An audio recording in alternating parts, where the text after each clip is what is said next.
हरे कृष्णा। हर हर महादेव। आप सभी का दिन मंगलमय और शुभ रहे। आइए जानते हैं वैशाख माह का महत्व और पूजा विधि और वैशाख मास की कहानी। वैशाख मास को हिंदू धर्म में सभी महीनों में सबसे उत्तम और पवित्र माना गया है। पुराणों के अनुसार इस महीने से त्रेता युग का आरंभ हुआ, इसीलिए इसका धार्मिक महत्व बहुत अधिक बढ़ गया।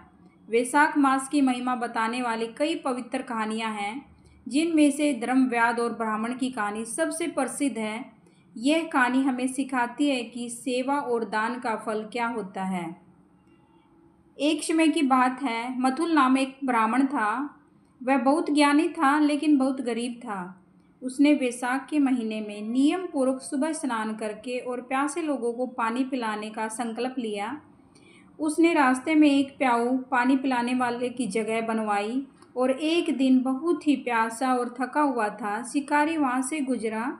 वह गर्मी से बेहाल था। ब्राह्मण ने उसे शीतल जल पिलाया और पंखे से हवा की। उस शिकारी को इतना सुकून मिला कि उसने ब्राह्मण को आशीर्वाद दिया। उस शिकारी के पूर्व जन्म के पाप धुल गए और ब्राह्मण को जल दान के कारण बैकुंठ धाम की प्राप्ति हुई। वैशाख में जल दान का सबसे बड़ा पुण्य माना जाता है। आइए जानते हैं राजा अम्बरीक और वैशाख का व्रत। राजा अम्बरीक भगवान विष्णु के परम भगत थे। उन्होंने वैशाख मास के महत्व को समझा और पूरे महीने ब्रह्मचर्य का पालन करते हुए केवल एक समय भोजन किया और दान पुण्य किया। आइए सुनते हैं। एक बार ऋषि दुर्वासा उनके महल आए। राजा व्रत खोलना चाहते थे कि ऋषि स्नान करने चले गए और वापस आने में बहुत देर कर दी। व्रत का समय निकल रहा था, इसलिए राजा ने केवल जल ग्रहण किया। ऋषि दुर्वासा क्रोधित हो गए और उन्होंने राजा को श्राप देने के लिए अपनी जटा से एक राक्षसी पैदा की।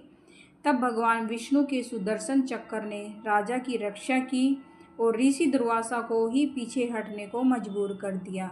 ये कहानी हमें बताती है कि जो व्यक्ति वैशाख में पूरी श्रद्धा से नियम मानता है, भगवान स्वयं उसकी रक्षा करते हैं। इस महीने कुछ ऐसी तिथियां आती हैं जिनकी अपनी अलग अलग कहानियां हैं।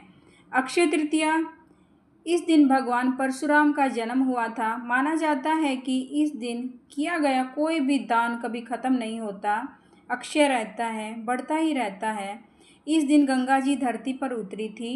मोहिनी एकादशी, जब समुद्र मंथन से अमृत निकला, तब देवताओं को अमृत पिलाने के लिए भगवान विष्णु ने मोहिनी रूप धारण किया। यह कथा वैशाख की एकादशी की सबसे पवित्र कथा है।